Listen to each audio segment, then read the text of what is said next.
Hello, everyone. I'm Darlene Schluter from Special Events and Protocol. And on behalf of the Events Council and my co-chair, Adrienne McCraw, we welcome you today. Today's webinar will focus on returning to campus events. You will hear from a panel of campus experts on new event planning processes, expectations, and approval workflows. I want to let you know that we disabled the chat feature, but you can still utilize the Q&A option found at the bottom of your screen. We will do our best to monitor questions and answer accordingly.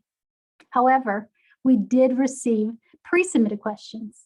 As you can imagine, there were several questions and many that were similar in nature. In an effort to answer all questions, we decided to categorize them, and we will do our best to answer as many as possible. Today's webinar is being recorded, so please check our Blink Events Council website later this week for that recording. Before we jump into the Q&A portion of this program, I'm going to first hand this over to Jill Townsend, Executive Director from Special Events and Protocol. She's going to give us a quick update on the Enterprise Event and Production Management EEPM project. Hi, Jill. Hi, Darlene. Thank you so much. Everyone, thank you so much for joining us today. We're really excited to have this, and I'm sure you are as well. We are excited about the possibility of in-person events coming back to a campus near you very soon. First, I want to take a few minutes to just introduce you to the EEPM, the Enterprise Event and Production Management Project. It's part of ESR, or the Enterprise System Renewal, that you've heard a lot about over the last couple of years with campus and IT systems that are getting updated. So we know planning events is not just surrounded with event technologies, though this last year may have been the exception.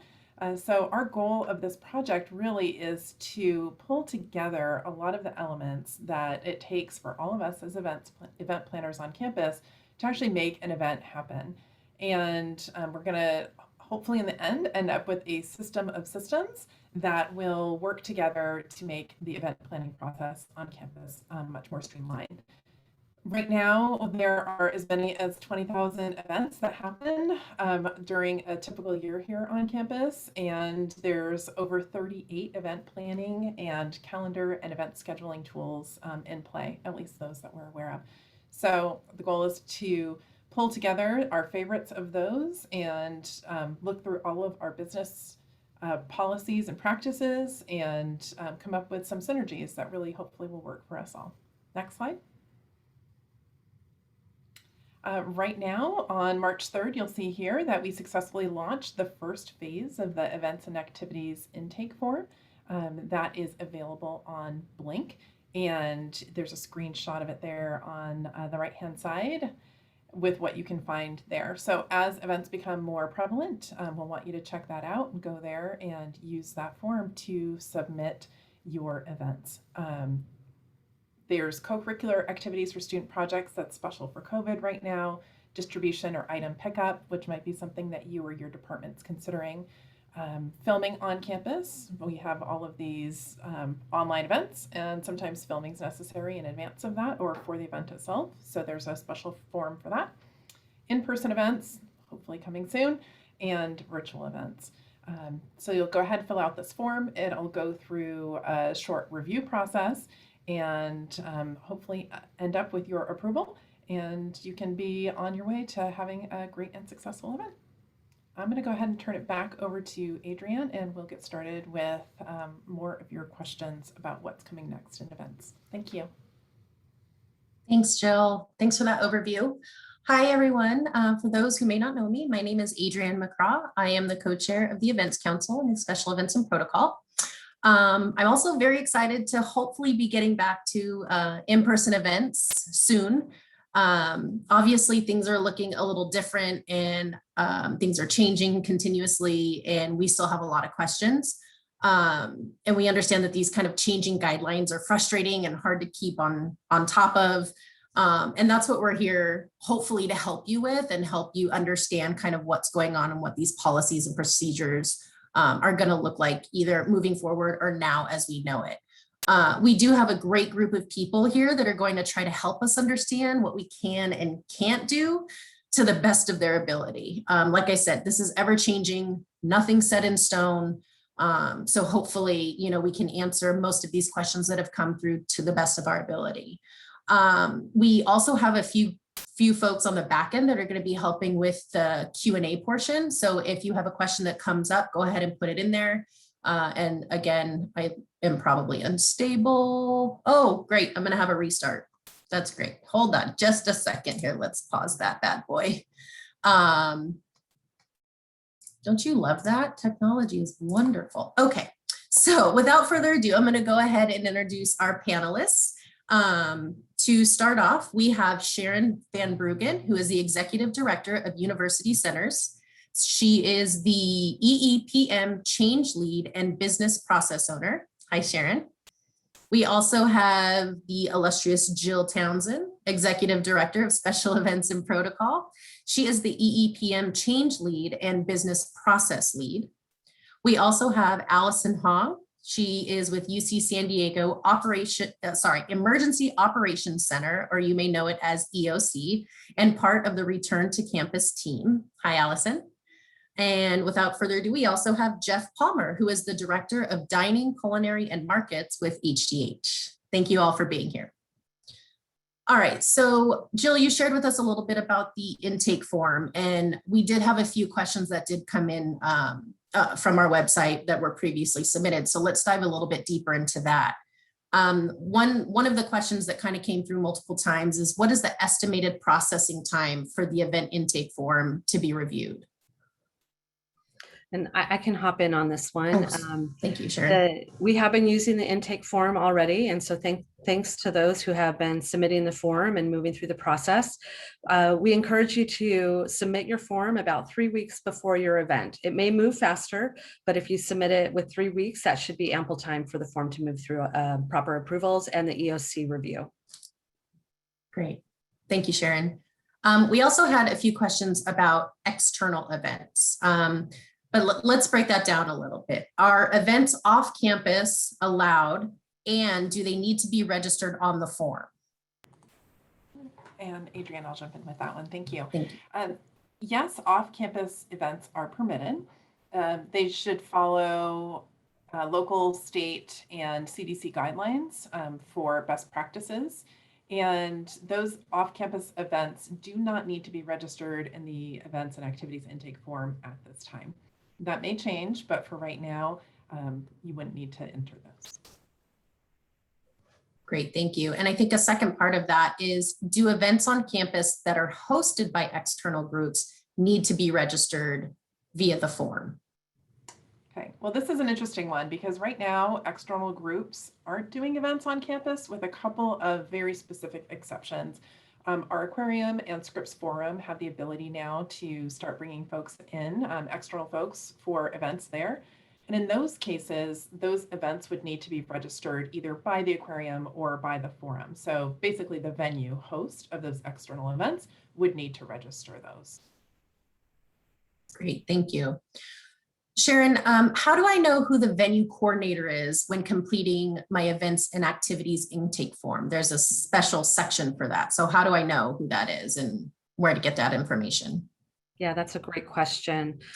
We encourage you to have a reservation. You're going to want to have a reservation for the space where you're planning to host your event. And the person that you made the reservation with, that's the person who you're going to list as the venue coordinator. And their contact information should pop up. It's connected with Blink, but whoever you made your reservation with, that's the person you should list. Okay. Also, as part of that process, does it include a collaborative calendar of events throughout the campus? Yes, that is part of the master plan for EEPM, is to have all of those kind of linkages, right? Those pieces that you have to go off in a million places to find right now. Our goal really is to kind of, like I said, synthesize it and pull it together and make this system or system of systems work for us. And as part of that, we're hoping that there will be a direct link to calendar. So when you input your information for your event, rather than having to input it 15 times in 15 different places, you'll just be able to push that over and say, yes, I want it as part of the calendar, whether that's public or to students only, et cetera. So it's one of the things that's on the list. think we've all been wanting that for a really long time, so that's For a really great. long time. Yeah. Allison, how long do you think COVID approvals will be needed for events? We don't have an end date in sight, so as long as the campus is implementing COVID-19 prevention measures, just making sure we're in accordance with the state, local CDC guidance. We're probably going to be reviewing these for the foreseeable future. Foreseeable future. That's up there with pivot and all the other words of new normal that I'm putting in a nice little file. Okay. Is there a cutoff of group size to require this form to be filled out? For example, if it's an internal department meeting for 8 people. Yeah, this is a fantastic question. So right now, internal department meetings, generally speaking, under 10 people are permissible, and that's covered under return to campus. So that's not something that they need to go ahead and fill out this form. Student gatherings over 10 people would use this form. For example, if there's a dance practice, it's one of the allowed event types right now. They would need to go ahead in and fill out a form for that dance practice if they're exceeding that 10-person limit. Great. All right, so one of a few other questions that kind of cluster together kind of fell under the current state and future of event questions. So do you think that do you foresee event language changing again by June 15th with, the governor saying, let's open it all? Or is campus planning for more of this verbiage in the fall quarter? If you had asked me this question a week ago, which is probably when this person submitted the question, I would have been like, no, totally, we are at a standstill. Nothing's changing until after June 15th. I think things might be changing before June 15th. So join me as I peer into my crystal ball, and maybe we'll make something out of the murkiness together. Sharon might speak to this a little bit later with some other questions, and Allison may as well. We expect some new guidance coming down the road in the relatively near future here. So just keep your eyes peeled. Well, with that being said, Sharon, what do you think fall quarter events are going to look like? Yeah, great question. It's hard to say what they will look like, but as Jill mentioned, we do anticipate that there is new guidance for planning events that will be coming. And I think it's safe to start planning for events as usual in the fall, following county and state guidelines, and maybe having a plan B and having a remote option as your backup just in case, because things can change and we're seeing that happen all the time. Yeah. And I think a lot of people are wondering, you can't have an event without food and drink. So again, we have kind of a cluster of questions for catering here. And now that limited events are allowed, what are the options for food and beverage? Jeff, I feel like you would be the expert on this here. Absolutely. It wouldn't be an event without food and beverage. Right? And things are changing really quickly.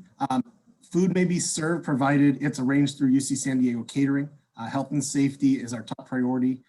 The UC San Diego catering team are taking all safety precautions to assure physical distancing as well as contactless interactions.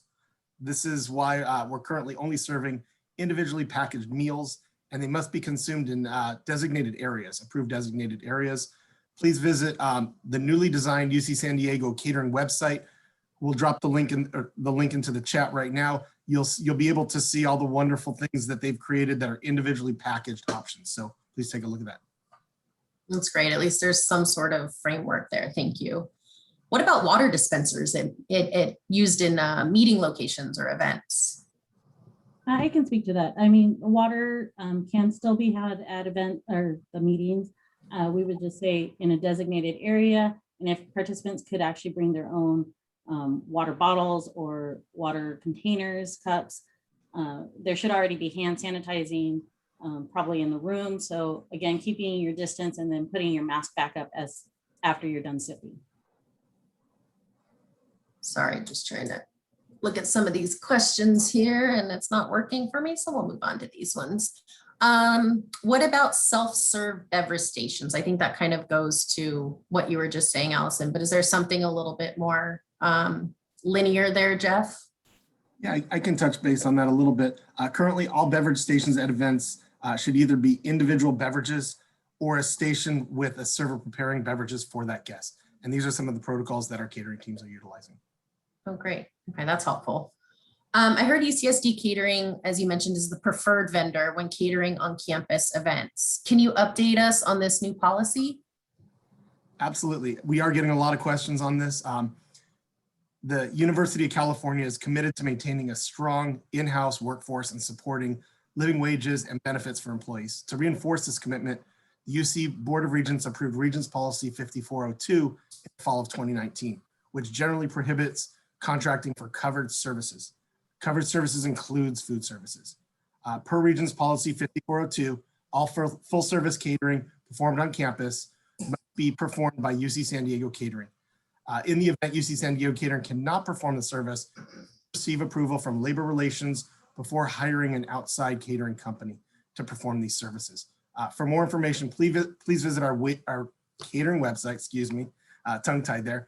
We'll drop a link in the chat with this. If you have any additional questions with regard to this policy, please reach out directly to Labor Relations.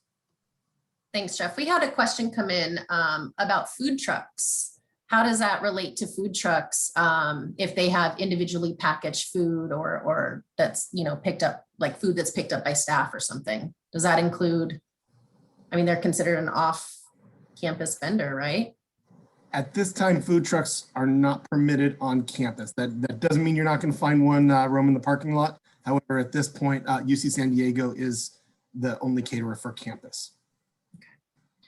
Anything else you can tell us about your current offerings through HDH? Absolutely. On our website, you'll notice we have a new updated website. So if you're used to looking at the old website, check out the new website. We have amazing new menus. There's some beautiful pictures that the team has really spent a lot of time over this last year putting together just wonderful new concepts. You know, we're here to support you from concept to completion. We're your exclusive caterer on campus for every level of catering. And for those of you who are looking to do events in June, we want to encourage all of the event planners to contact UC San Diego Catering at the time they're filling out the intake form. We cannot confirm the event until the event is approved. However, we do want to be involved at the time of the intake form, especially for those events in June. Great, thank you, Jeff. I guess another major part of events is where to have it. So the venues. So we had, again, a cluster of questions coming in regarding venues. And I think specifically one of the main venues that a lot of people are wondering is Price Center. So, you know, a lot of people are wondering what's the maximum capacity for Price Center ballrooms right now? What's that looking like, Sharon? Yeah, another good question. Right now, indoor events are not allowed, so we haven't set capacities for any of the spaces. But again, we do expect that new guidance will be coming soon and that we will likely be allowed to open up indoor spaces. I will say, though, that once the campus allows indoor spaces to be utilized, venues are probably going to need 2 to 3 weeks to get their staff back in place and get things back in a good space to be able to accept reservations. So just as a heads up to you as you're planning, even when the notice comes out, you're probably going to need a couple of weeks before you can get that reservation. And for Price Center ballrooms specifically, you may know that it is being used as a testing site. We have allowed student health to utilize that space. And we anticipate that we'll need to continue providing space to student health services and health services in the fall quarter. We are going to move them into the East Ballroom, so it will open up that larger ballroom on the west side, but we will have reduced capacities. I would expect there to be reduced capacities and at least continued masking in the fall. More information. Yeah, sorry, that brings us to our next question of the room venue capacity restrictions. You know, what's that going to look like for Welcome Week in the fall? And again, we're kind of Yeah, I think, you know, we don't have exact information yet, but we will definitely be paying attention to county and state guidelines and setting capacities that way. It's likely to start at maybe 25% of normal capacity and move from there. But we will try and keep the Return to Learn website updated, and any of the venues on campus will be updating their websites and staff as well. great, thank you. When do we think in-person events with the public will resume and at what capacity? Allison, do you have any insight on that from the EOC? I don't have any exact insight other than we can tell you that we're expecting or anticipating guidance that will be forthcoming from leadership. So right now, I would just recommend people to go ahead and complete the events intake form and start planning, but it's check with your VCs or check with the approving groups that you'll need to go ahead and have those ready. Check back on the website, the Return and Learn website, and we'll put those updates there, hopefully, once we all get that guidance. Great. And then what about max amounts of students that can be invited to one space? Sharon, is that something that kind of falls into that venue category again? Sure. Right now, outdoor events are the only events that are allowed, and the capacity is 50. You'll need to keep in mind that that includes any of your staff and volunteers who are working the event. Yeah, we kind of forget about all of the people that have to do the behind the scenes. I think commencement is one of those, right, where we're thinking about that. Health and safety of those who are working the event. How will staff be kept safe when being asked to host large events? Jill, is that something that's been talked about? And there are any like policies or rules or checklists that we can follow? Yeah, well, I think that the campus has been very, very careful with COVID from the outset, and I don't expect that that's going to change. So while things may open up a bit, we'll follow those state and county guidelines, CDC recommendations as well. But I think that you can rest assured that the campus is going to continue to make the most conservative yet most open, if that's a thing, choices that they possibly can to keep us all safe and to help move us forward. And what does that look like with requiring attendees to be fully vaccinated or test negative within 72 hours? Is that going to be enforced, strongly required? How does that work, Allison? So this is still I think a sticky subject, but right now event hosts must complete the events and activities intake form, which does indicate, the following through with the host's responsibility for the attendance. If the event is outdoors and there are less than 100 participants, attendees are not required to be fully vaccinated per state guidance. There are some events that may require the vaccination or negative COVID-19 test within 72 hours of the event. Right now on campus, obviously, we're not asking for vaccination status. That's still something that we're waiting for additional OP guidance, I believe, on. So, it may be for the event's host that they'll be the ones who are responsible for kind of keeping track. But at this time, I don't have full details on that. Again, that's probably going to be updated on the website. As things change throughout the pandemic, we've been updating and trying to follow the best measures we can. Like Jill said, to kind of keep the campus safer, we're definitely trying to do what we can with what we're allowed to. Did you want to touch on that a little bit, Jill? No, I had a misfire. I was trying to open the Q&A so I could answer everybody's important questions. Fair enough. Fair enough. I think kind of a follow-up question to that is, I've hosted events, but I'm hearing that I would be maybe responsible for enforcing the safety protocols and mask mandates with attendees. Is there going to be some guidance on how to do that, or what will that look like for, say, me as a host of the event?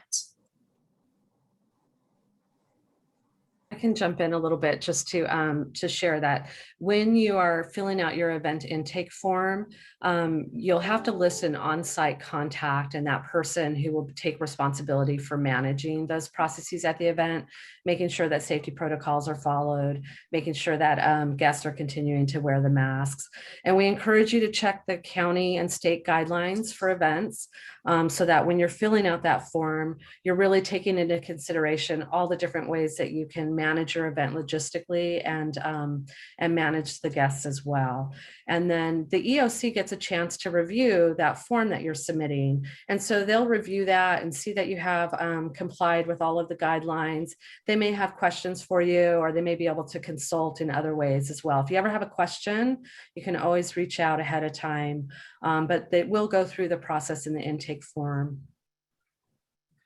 Great. I think last Friday, the chancellor sent out a mask announcement regarding masks. Allison, can we talk a little bit about that for a second and just kind of maybe help guide us through what that means and what that looks like for events? Right, so the campus guidelines for outdoor mask wearing, they were updated in accordance with federal and state county health officials. Fully vaccinated and in some instances unvaccinated individuals are no longer required to wear the mask in certain outdoor settings and situations. Employees working outside at events, however, are still required to wear the mask if they're within 6 feet of others, regardless of vaccination status. So I know that probably was just a whole jumble in there, but basically, masks are still preferred. If you're outdoors, you should still have a mask available. So if you did have to go indoors or you came within 6 feet of someone, you have your mask on or available. Right now, like we said, we're only doing the outdoor events. So again, keep your distance if you are taking your mask off in the designated eating, drinking areas. But otherwise, we are following state and county guidance as close as we can per the chancellor's notice. Okay. Kind of a follow-up on one of the questions in the Q&A here is the Gavinator may not require masks after June 15th. What's the campus going to do? I think that's a great question for the campus leadership to address. So the EOC, we are following, what campus leadership has suggested, and that's following the health officials, the health experts that we've all seen, Dr. Sosha, Dr. Schooley. So the EOC is simply providing that support and backup for what the leadership of campus decides. So, we would be looking at the same Return to Learn website for any updates on that mask policy here on campus. Great. Jeff, after our little catering conversation here, we had a few more questions come in. So someone is wondering, can staff member bring in pre-packaged snacks such as ice cream, sandwiches, or is that not allowed at this time? I don't know the answer to that question. Is anybody else on the panel able to help me with that? That is not something that I'm familiar with. I think maybe what we'll do is the ones we don't know, we'll kind of tick off to the side and try to get some of those answers, and maybe those will be updated somewhere on a website. Yeah. I would just say too, I think if it's meetings like for, it sounded like it might be an actual like office department meeting.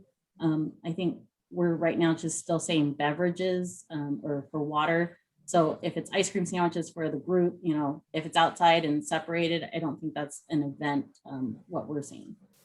So maybe that answers that question. I think that makes sense. Yeah. And then Jeff, could you clarify your statement regarding food delivery and or pickup? Sure, I'll do my best. So reading policy myself, it kind of talks about covered services being any service that is provided on campus. So food delivery drop-off is not a covered service, for example.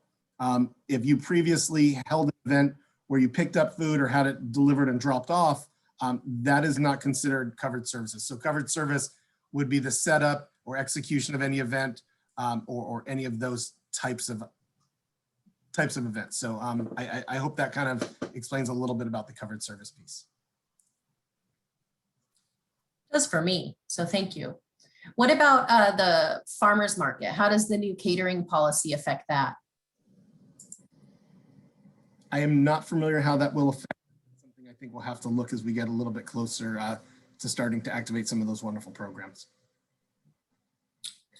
Thank you. What about, let's see, do we need to use the intake form after the pandemic is over? I'm so glad you asked. Yes.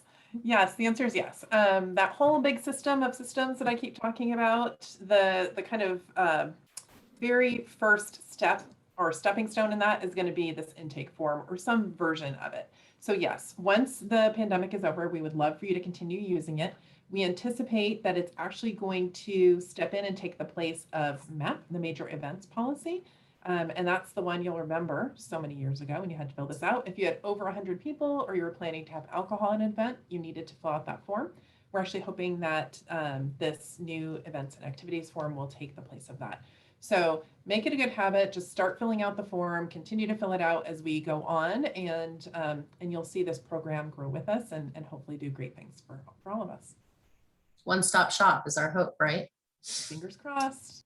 And if I could just add to, sorry, that, in general, there's still, everyone's very concerned with the COVID guidance. We still want to make sure people are following regular fire and general safety guidelines as well. So that form is definitely an important part of that.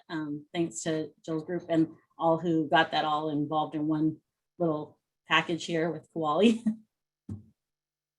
Yeah, thanks for that, Allison. I forgot about that. I've been so entrenched in COVID, right? We baked in a lot of those EH&S needs that already existed. So again, trying to pull some of those pieces together. You'll even see a question about whether minors are in attendance, and that's one of those things that used to be a separate form. So we're trying to do our magic. Yeah, thank you. And I think it looks like some people are wanting a little bit more clarity on specifically outdoor events and if external people can come on campus to attend. So part of that question are parents and guests permitted to attend small graduation gatherings, or are external guests not allowed currently? So it's kind of two parts to that about external, who can come on campus and who can't. Right. So I think we kind of covered this briefly, and I'm sorry, we don't have a specific answer with that effective date. We do expect there's going to be guidance from campus leadership on that exact question about bringing external groups on, and especially going towards graduation. We know people want to have their support groups, their family members. We do expect there's probably going to be limits to how many people they're going to be, but at this point, we don't have any guidance of when that's going to change. But we think it's coming soon. We hope it's coming soon so that we can have the answers that you all are looking for as well. Yeah, and I would say if you're one of those groups that is hosting a commencement or some kind of graduation celebration, go ahead and put that into the events and activities intake form with what your kind of best desired outcome is. And then that at least gets it in the pipeline so we can start having these conversations. I think if we wait until a point where we have solid answers, right, it's making it difficult to get the planning done. So go ahead and put it out there, for commencement on the whole. You may have heard that's coming on June 12th and 13th. I'm looking for volunteers. I'm looking at you. But we will be able to have the students bring in 2 guests, but we have a very specific way that we're doing it, right? Those folks need to show up as a group, right? They'll show up as their own little pod. They'll come in together. They'll get seated together. They'll stand and recess together. So it's a unique experience. It's not like we've done it before, but we're finding a way to make it happen. So I think between the potential updated policies coming soon and the desire of campus to really support students in particular in these graduation activities, I think that we'll do our best to find a way. And I'm speaking for myself and for the EOC, but we're here to help you. That's great, thank you. And Allison, I think you answered this question, but just in case, do we have to fill out a form when using a space or room in their own department? And I believe the answer is yes, right? Because it's not just for the space, it kind of, like you said, safety. Yeah, I think what we would probably classify there is if it's an in-person meeting under 10 people, it's a meeting, it's not really an event. So they wouldn't have to fill it out. It's if it's an event that we would, if it's a retirement reception or some other department function that seems to be like a party or an event, then yeah, I would say still complete the intake form. It should have prior approval through your leadership in your department. Great, thank you. And I think this is a good question, and I know a lot of people kind of need help with this one is where can we find or who can we contact for current waiver or indemnification, big word, language for events? I would recommend reaching out to the EOC team. We can direct that information to risk management, but risk management would be, I think, the proper location or Office of General Counsel for that information. Great, I think that's helpful. Let's see, does each department unit need to have a designated person to complete and follow up on events, or is it each event planner / coordinator? I'll take that one. It can be done by each individual event planner and coordinator. I don't know that consolidating at the departmental level for that necessarily makes a whole lot of sense. If that's something that's helpful for you, great. If not, then each planner can do their own. And then considering environment and sustainability, what is HDH doing to minimize plastic consumption if everything is individually wrapped? Absolutely. That is on the forefront of our goals is sustainability. We've just implemented a large sustainability program campus-wide for the student population. We are looking at compostables. So the single-use containers are going to be compostable products. We're hoping that this will be a temporary phase. We want to get back to that point of reusability, but at this time, that is the limitation that we have. So compostables are our future. Great. And then in regards to safety guidelines, do we already know exactly what safety guidelines EOC is going to look for when they are reviewing events? And we're looking at county state guidance. So if the department, the planner, the host, whoever wants to look, we are following state and county guidance. If there's the California Department of Public Health has an events pamphlet, if you may, that basically gives out the description for the tiers of, the limited occupancy, but also the participant number, but also, in general, we're still saying it's the big, was it for the masking, the distancing, washing your hands, and then having the ability to, keep things clean. And then, vaccination is obviously important for all of us. If you vaccinate, the higher the numbers could be for the capacity, once we have some more clarity from OP. So, in general, it's still kind of the same protocols that I think everybody's pretty familiar with. It's, just trying to respect spaces and do what you can to minimize contact and possible transmission. And then we've heard about break rooms and how they're off limits, but can they be designated as contactless zones for beverages, for example? So maybe if you're like breaking it off, like kind of put a table there. Yeah, I think the concern Drinks. is in general, it's indoors. The reason why break rooms, we've had a lot of cases, outbreaks that the EOC has followed up on. And the outbreaks are because people, when they take their mask off to eat in a break room, they tend to forget to put it back on. And so they're eating within, 6 feet of their friend or coworker, they're going to continue to talk and be without the mask. So we would say, yes, it could be a designated water zone. It would just be obviously, hopefully keep one person in there. And then when as soon as you're done sipping, if you can put your mask back on. All right. Jill, I'm going to go back to something that you mentioned, that you were saying that this intake form could possibly replace MEP. Do we still need to do both right now? Well, I mean, yes and no is the answer. I don't think that you were having events that have over 100 people or have alcohol right now. If you have an exception to that, I would say to be safe, you would probably need to do both. Candidly, I have not checked on MEP to see if the website is turned on right now. It had been turned off when events were not permitted.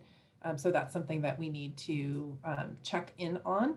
And additionally, I think we're at the point now where the EEPM group can work more closely with leadership on the MEP and figure out if we can say officially, okay, these forms are functional, they're getting to the root of the question, that we have all the notifications going where they should. Yes, seal of approval. And now we're going to say officially that this is part of that new MEP process. So it's a work in progress, like most everything else in 2020 and 2021. And I just got confirmation actually that the MEP is still off. So we will, how about this? If you have one of those events, I'm putting myself out on the limb here, but if you have one of those events that has alcohol or over 100 people, why don't you go ahead and shoot me a note in the meantime, and we'll figure out how to get this expedited. Great, thank you. We have someone who's wondering, how do you define event staff? So for example, are leadership and development staff speaking and working an event considered event staff and must wear a mask even though they will be working the room, or is it just staff who are producing the event?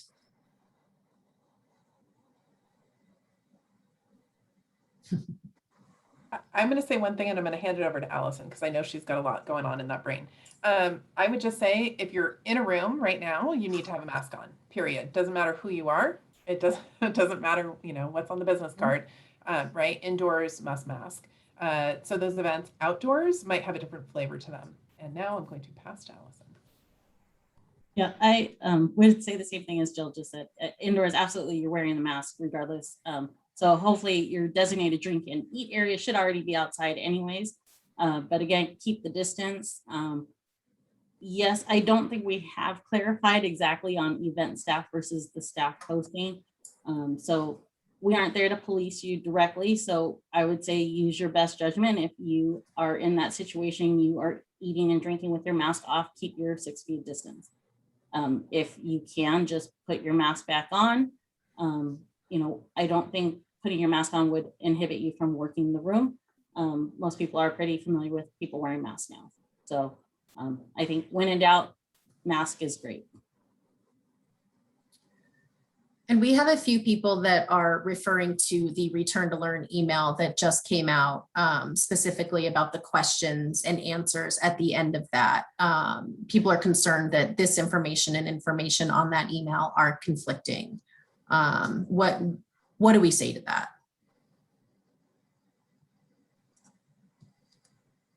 We say, yes, it is conflicting. And we say, yes, we are trying to find out answers for you. And we say that, yes, I even sent an email to Return to Learn right before this started to see if we could get some clarity while we were on our webinar. So we acknowledge that it's not aligned, and we're going with what we understood prior to 8 minutes before the webinar started.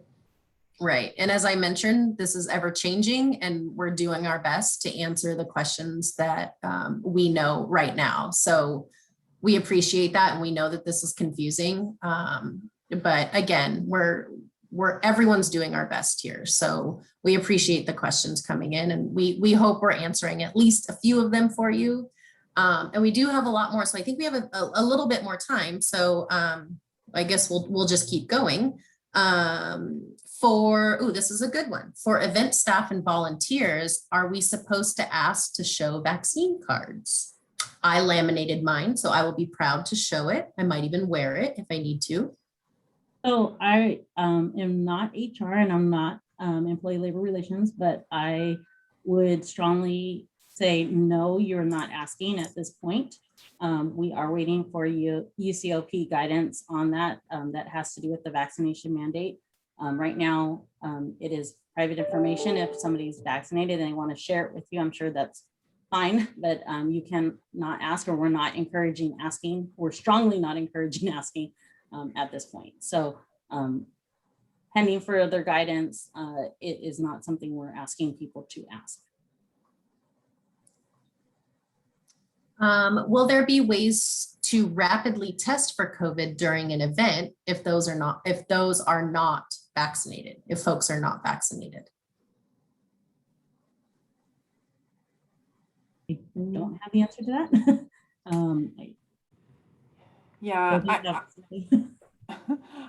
I'm not the authority on this either. I am only repeating what I heard, which is our dear Angela Sosha, who has given so much guidance to us on the health part of this pandemic is that the rapid testing is not very reliable.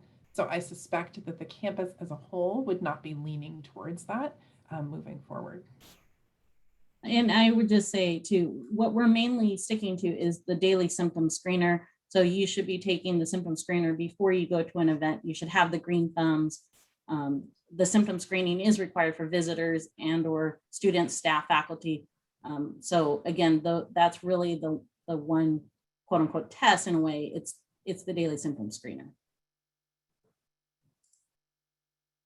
And what about asking students to sign a liability waiver before entering and participating in an event just to be safe? We do have waivers. I believe it's through risk management.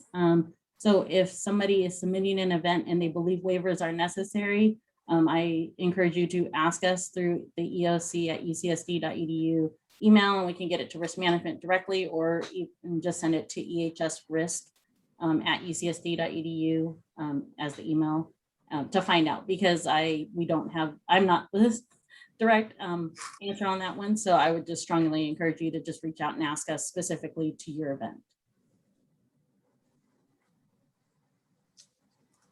Just kind of thumbing through, a lot of these have already been answered. Are temperature screenings possible at events? I think that's up to the host, huh?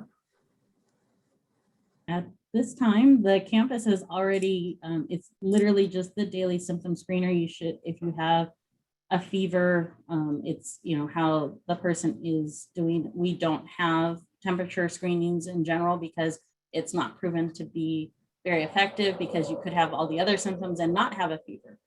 So we are sticking to the daily symptom screener as far as I'm aware. It may change with events per state and county guidance. So we would kind of just check back on that with that following, if we're all following the same. But right now, I think the main one we're pushing is this, the daily symptom screener, or moments symptom screener, if you like, because if you have the symptoms or no symptoms early in the morning, but you're going towards the event, you probably should, make sure you're good. And what about if you have external people coming onto campus? And I know we kind of asked this, parents of the students who are graduating, do they have access to that screener? The questions are, we do have like a PDF form of it, or the link Return to Learn website has a visitor section. So it would just be going over those same questions that we answer in our application on our phones or online, but it's going to be directly. So the host or whoever is in charge of kind of having people check into the events, that's who would be checking the daily symptom screener. You could ask them those 3 questions of, do they have any of the symptoms? Have you tested positive within 14 days, I think, and then, or have you been in contact with somebody who is positive? And what about venues? How do venues get approved for events at this time? Like, how did Scripps or the aquarium? So I think this is a me question again. Sorry. So Trying, Sharon, I'm trying. Anybody else wants to jump in on this one? But for right now, I believe all of the locations right now have submitted the return to campus quality form. So it's a separate form than the events one, but it is also in quality. EOC has some specific questions in there to kind of ask what you're doing with the space and basic setup. So if additional walkthroughs or guidance is needed in the space, those are what approved spaces are. So University Centers obviously went through that process on all of their spaces with us. The return to campus site is the one that they would complete the form on. Otherwise, it's the venues that are, I think, previously approved. And the form that I think Allison's referring to is the social distancing and sanitation protocol form that all locations or sites would need to have Vice Chancellor approval prior to opening. Is that correct, Allison? Yeah, I'm sorry, it's the return to campus site. We've kind of changed the name, but it is a version of the social distancing and sanitation plan. So I think actually that before this recent change in policy of allowing events, that page was not as readily available because we weren't anticipating people returning to campus. I think now that people are returning to campus, it's kind of hidden on the Return to Learn website by going through a couple pages. So we'll try and work with the Return to Learn team to have that a little bit more obvious available. Great, thank you.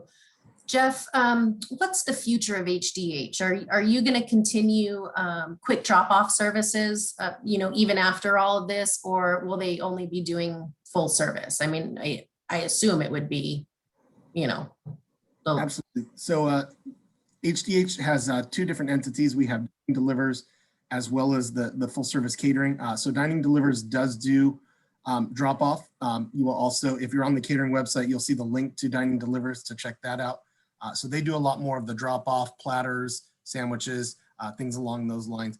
And we do have the menus up for you to see with the different protocols as they change, and we're ready to go with the county. So when we do get to the point where we're doing served buffets or plated or all of these different options, we do have the options available for you to look at. So if you are booking in the future, you can definitely see what those events might look like.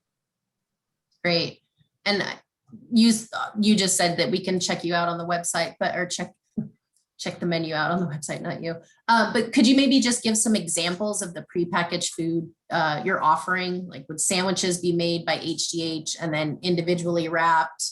Or is it just kind of chips, snacks, that type of stuff right now? It's everything from sandwiches all the way up to poke and grilled salmon with a wonderful glaze. So there is a full range of options. You can do everything from that quick meal to that customized option, individually packaged. So our goal is to make sure that we're offering food in all different ranges and for all different per diems. That's great. Well, we're getting low on times here. So, and I know that folks want to know if there will be a document distributed with best practices for future events. Is that something that we can maybe look forward to? Checklists, us planners love our checklists. I would just say that, we're never opposed to putting together materials for something like that. The landscape is changing so rapidly. I think what might be helpful is to either go ahead and drop in the Q&A right now if there's something specific that you hope to see in that documentation. And otherwise, if you can't get to that, then you can go ahead and email Adrienne. I'm going to put it on scp@ucsd.edu. There you go.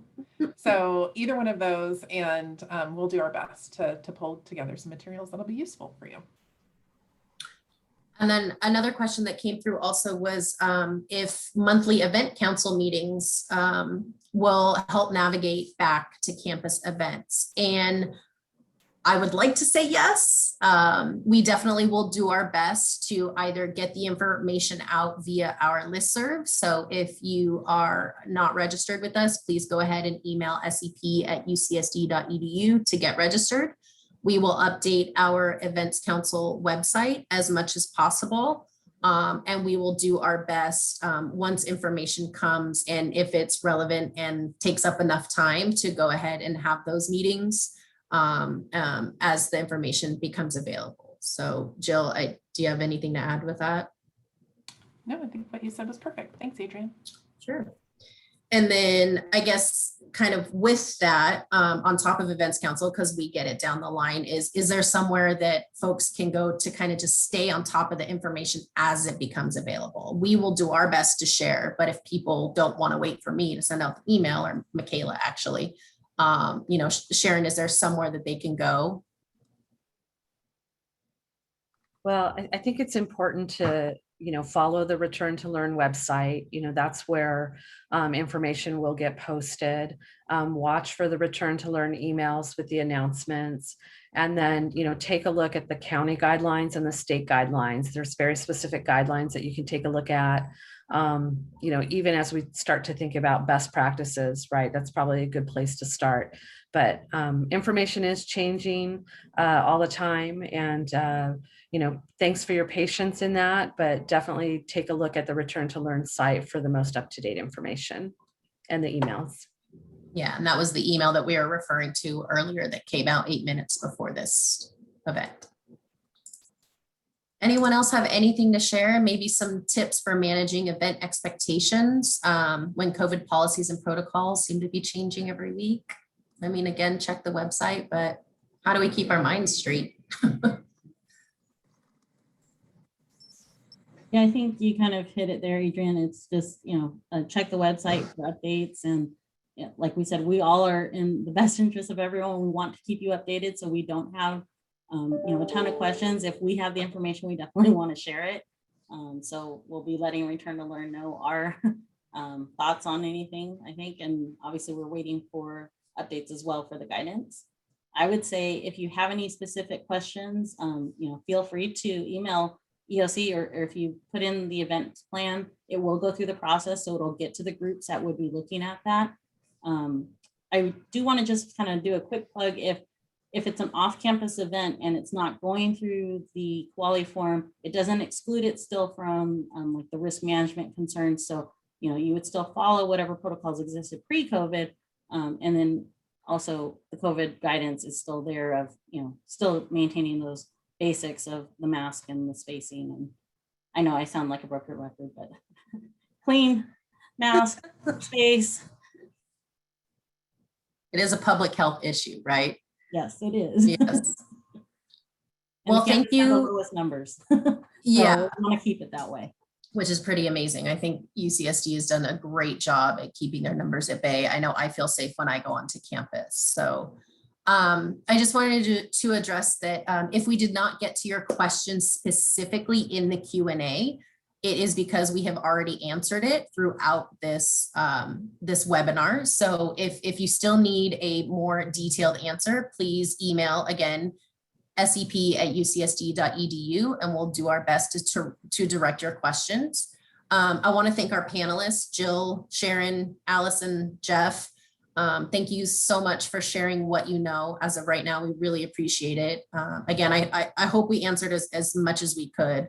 I want to thank our back of the house folks. We have Adam Weaver, Adam McKinney, Michaela Maselli, and Jason from HCH. Thank you guys so much for answering. We answered a lot of questions, so that's great. Again, make sure to check the Events Council Blink site for updates and upcoming meetings and information, as well as a recording of this meeting.